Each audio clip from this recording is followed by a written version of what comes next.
What's up, Pan Dudes? Peter Von Panda here. I just want to unwrap something that I thought is really exciting. This is a Terra Cielo Mare watch, and I can tell you right now this video is going to be a little longer because there's so much ground to cover about the watch, the company, etc. And since I don't know of any other videos out there about this watch or the watch company in particular, I thought I would spend some time talking about it. So Terra Cielo Mare is an Italian watch company. It stands for Earth, Sky, Sea. It is a company that started in 2001, I believe. The owner is the former owner of the distributor rights for IWC, a watch company that you have heard of for Italy. And so, like many watch guys, he wanted to start his own watch company. And this one is the Fiat football chronograph. So it's a limited edition watch, and it comes in this nifty leather pouch. This I don't know. I don't know if it's a fact, but because it's Fiat, I believe it comes in this leather pouch with this strap, because it's emulating one of the old Fiat leather tool bags that go in the back of a car. Very cool. It smells great. The leather is fantastic. It's thick, but it's not super stiff. I want to say that it's kind of cool because it doesn't come in this ornate box. One of the things that when I got it, I thought, well, geez, it doesn't come in this great elaborate box setup. So that means they're putting all the money in the watch itself, and you're not paying for the packaging. Well, the reality is, as I look at it, and knowing what leather goes for, and kind of this handcrafted type of leather product, this may be a $200 leather pouch in and of itself. So it's probably not cheaper than one of the big boxes that you get. The company you may not have heard of, and I have never seen a TCM. So the company goes by TCM now.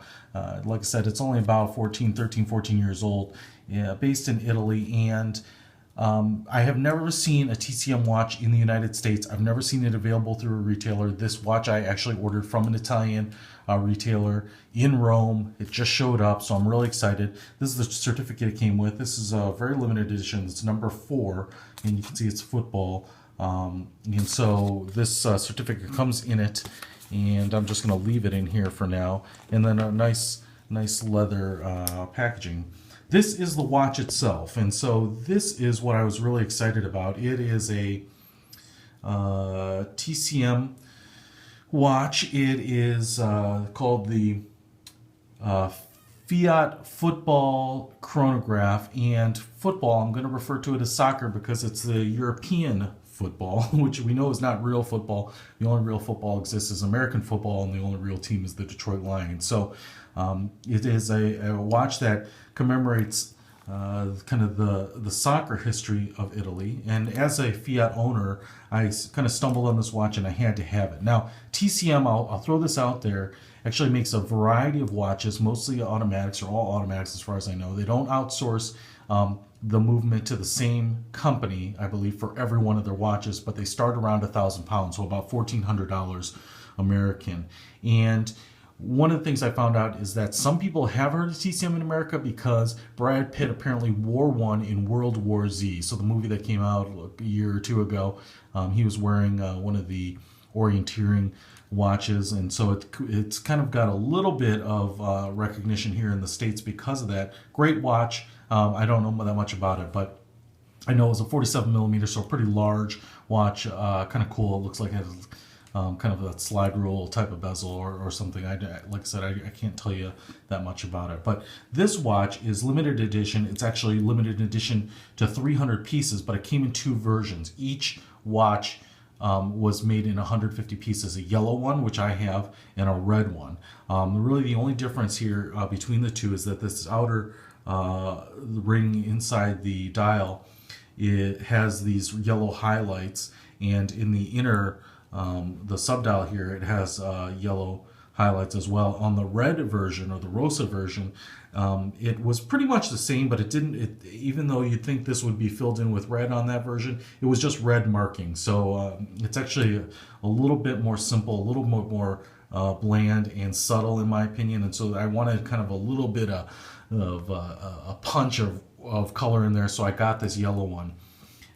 It's got a nice leather band here, and one of the things I'll tell you right off the bat about this watch is that When you look at the stats, it says 43 millimeters on some versions and 47 millimeters in others. And I really like larger watches, so I was hoping the 47 millimeter was the right measurement. It's actually, what I figured out is side to side, it's actually 43 millimeters, and top to bottom, it's 47.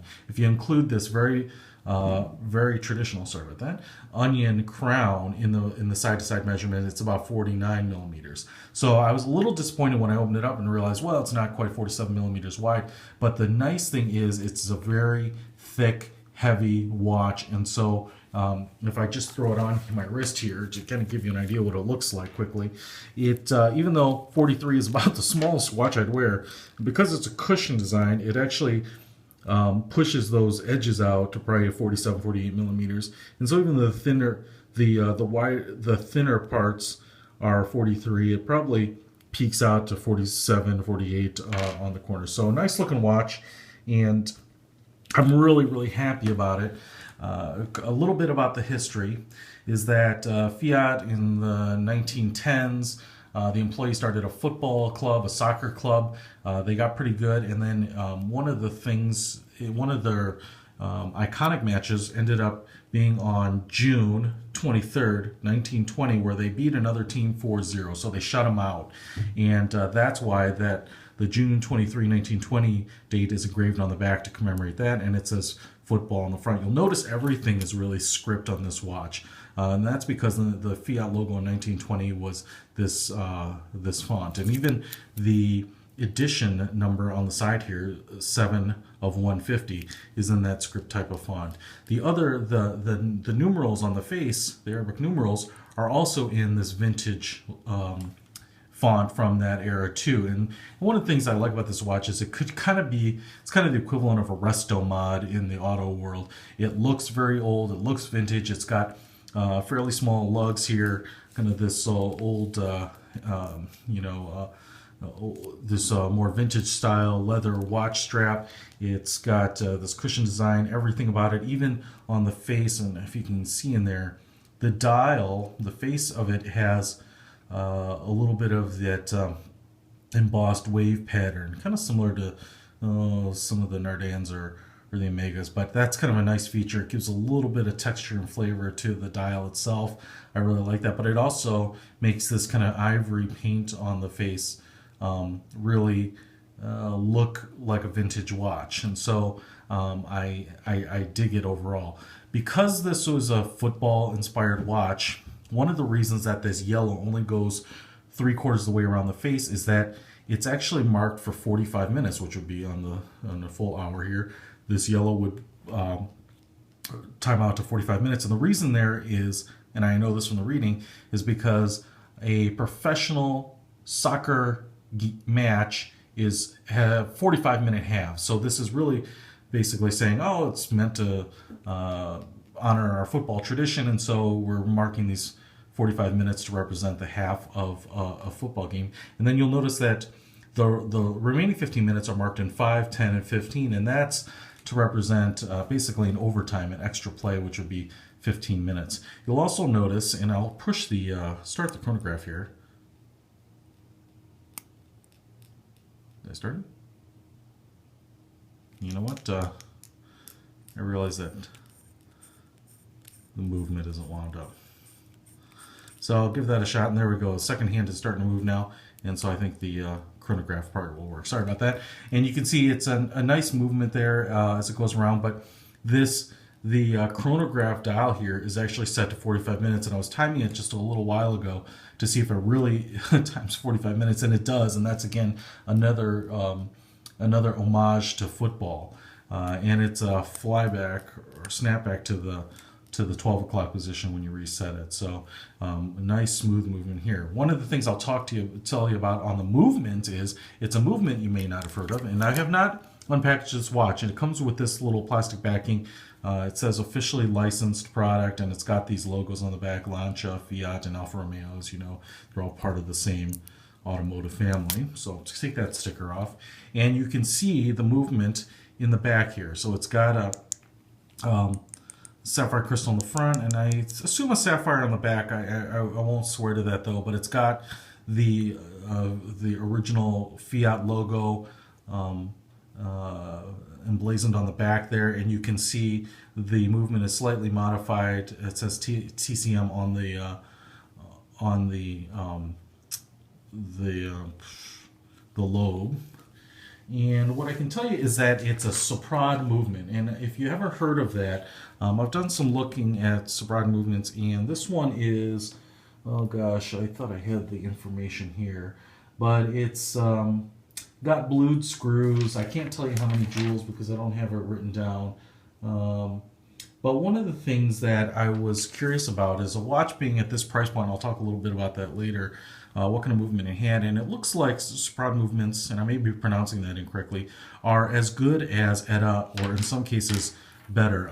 They are a direct replacement, so they do have movements that are direct replacements for ETA movements. I believe that what the Soprod movements are usually just a little thicker though, so in terms of a diameter they're the same, but because they are obviously not a clone of an ETA movement, they tend to run just a little bit thicker, and they are the same price or more expensive. So supposedly a fantastic movement. I have not used one or ever had one yet, but from what I can see, everyone has really nice things to say about them. Like I said, I have absolutely loved my watches with ETA movements, and so if it's as good or better than that, I'm sure it'll be a fantastic movement to have and wear, and it will certainly last. The last thing I'll quickly talk to you about is how to get it and what the price point is. And so, like I said, TCM watches start at about £1,000, $1,400. Being a limited edition does not make this any cheaper, and it's nice because what I'm pretty sure is I will never run into anyone else who has this watch on their wrist, which is kind of a cool thing. But it is pricey, and so I want to say, if it's got the tag on here, that it's about £2,000 or 2,000 euros. I'm sorry, and that comes out to about $2,700 with shipping, which is going to be another 60 to 80 pounds, or I'm sorry, in the British mode, euros, and whatever you can actually find them for, because with all limited editions, the prices fluctuate a little bit. You know, you're looking at $2,800 to $3,000. That is pretty much what I paid for this watch, and there do seem to be some available. They don't seem to be everywhere, but if you really want one, you can probably find it. But be prepared to throw down some coin. So if you like this, like I said, I didn't know anything about the company. I didn't know anything about the watch. I bought it sight unseen. Please like this video and hit subscribe so that we can certainly take some more flyers on some other unique timepieces that you might not find. Again, this is the other thing I point out here is it's stainless steel case. They say it's a surgical stainless steel. It's brushed on the top and polished on the sides. It has a lot of weight to it. This is not a light watch. And so keep that in mind. 4 screws on to hold the case back on, and it does not appear to be a screw down crown. So and there's nothing on here that indicates it's water resistant, so you definitely don't shower or go diving with it. But if you like Fiat, if you like Italian design, definitely check it out. While a lot of their watches kind of vary in style, this one does look a little like a Panerai. I'm not saying it is. I'm not saying it's a shot across the bow, but it's kind of got some of that Italian flavor and not quite as ubiquitous as some of the kind of the well-known watch brands. The other thing I'll throw out here, and I did read that it's intentional. Nowhere on here does it say made in Switzerland. So the company, I believe, is based in Italy, but everything, including the movements, obviously are manufactured in Switzerland. And on the movement, I believe it'll have the made in Switzerland somewhere on there, although I don't see it being obvious. But one of the things that I did read, and I don't know if it's true or kind of urban legend, that it does not say anything about being Swiss made on the face or on the watch, because this is really intended to be an Italian pride watch. So I really like it. Again, it's got all that kind of Italian style, great color, beautiful, sexy design, Italian name, and tied in with a great Italian brand like Fiat. So I definitely dig that and respect it. But you do get kind of that Swiss quality, and the crystal's curved, and it's a really heavy and beautiful watch. I'm definitely pleased with the purchase. So check it out. TCM watches. I would love to check out some more. The brand seems to me to does take itself seriously, but not too seriously. Obviously, this watch has a little bit of whimsy to it. It's not meant to be a bling bling baller's watch, and I dig that. So cool. Glad to have it in the collection. Check out some more of my videos. Panda will be back very soon. Panda out.